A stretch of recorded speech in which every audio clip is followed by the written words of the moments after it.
Hi, my name's Tony Porter. I'm standing as an independent candidate in the Pemberton Ward for the elections on May the 5th, 2022.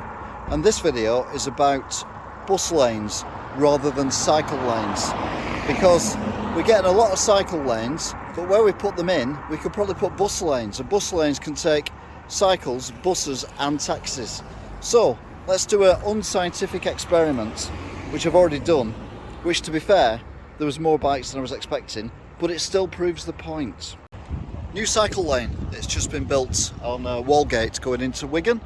What I'm going to do is I'm going to walk to Saddle Junction, and I'm going to see how many bicycles I see, and I'm going to film them.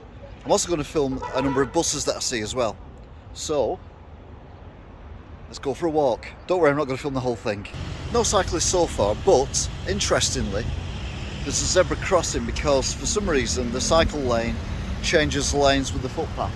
So we've got a zebra crossing over a cycle lane because that makes sense. Almost as much sense as this, where the road actually, cycle lane bends round rather than going straight. And if you're in a car and you turn on it, you have to give way to the cyclist in the cycle lane, but that is not big enough for a car to actually stop on safely, or a van, or an articulated lorry, because this is the only way now onto Mary Lane. So what happens is you then hold up all the traffic, but how many cars are going to know that you have to give way to a cyclist? So you're going to anchor on for a cyclist, if there is one, and possibly have an accident.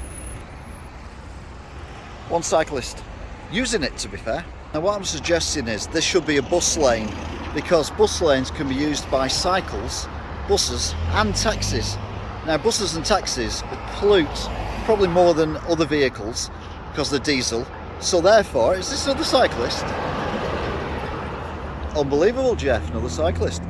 Therefore, it would work both ways if it was a bus lane, because when it's busy in rush hour, you just end up stuck in traffic. Talking of which, there's another zebra crossing. In fact, there's not one, there's two. One over there as well.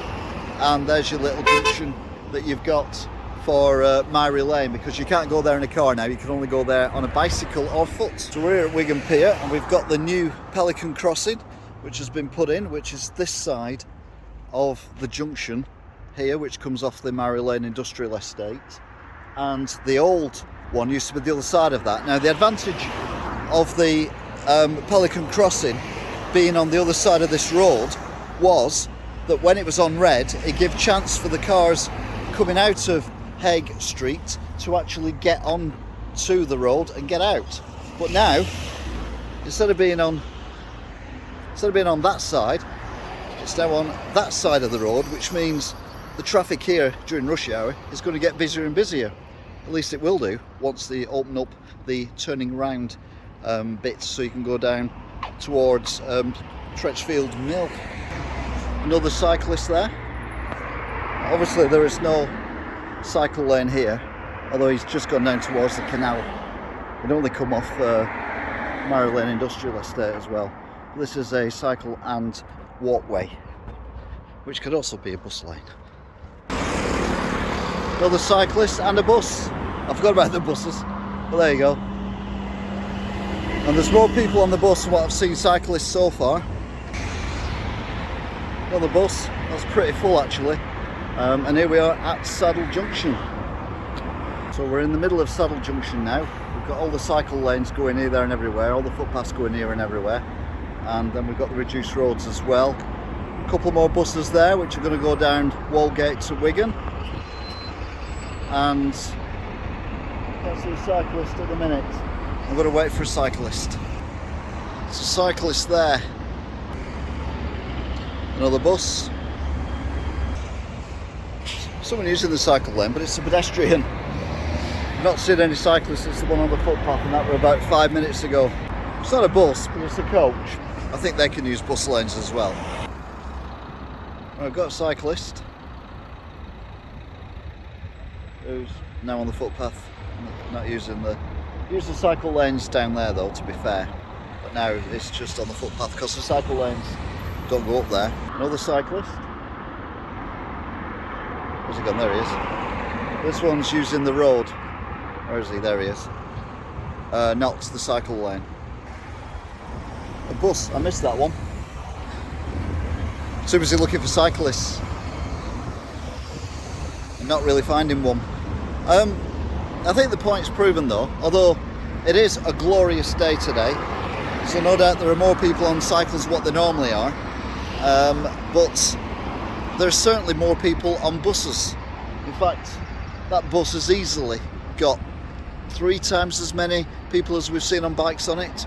So they should have bus lanes which cycles can use as well and taxis could use as well, which would ease congestion and also make sure that the buses get to Wigan on time and become more popular, because wouldn't you sooner be sat on a bus getting to work on time rather than sat in your car? Another bus. It's not the same bus, there are 2 buses. Okay then, so I'm going to stop now. Very unscientific, I know. But bear in mind, it's not raining today, it's not cold, it's a nice day. We've seen a few cyclists, 1 or 2 of whom have been using the cycle lanes, 1 or 2 of whom have not. But we've seen plenty of buses, and we've seen considerably a higher number of bus passengers than we have cyclists, which means it will benefit more people, even on this totally unscientific experiment, to actually have bus lanes instead of cycle lanes. Like I've said before, cycles can use bus lanes, taxis can use bus lanes, and obviously buses can use bus lanes. So surely that is better value for money, more bang for your buck, better for the environment because the buses get through where they need to go to rather than sat in traffic belching out fumes. So yeah, let's get rid of these cycle lanes and let's put bus lanes in and keep it like that. Although that's going to cost more money, isn't it? Damn. So we'll end it there. Common sense, that's what we need. Vote Tony Porter, vote independent for Pemberton.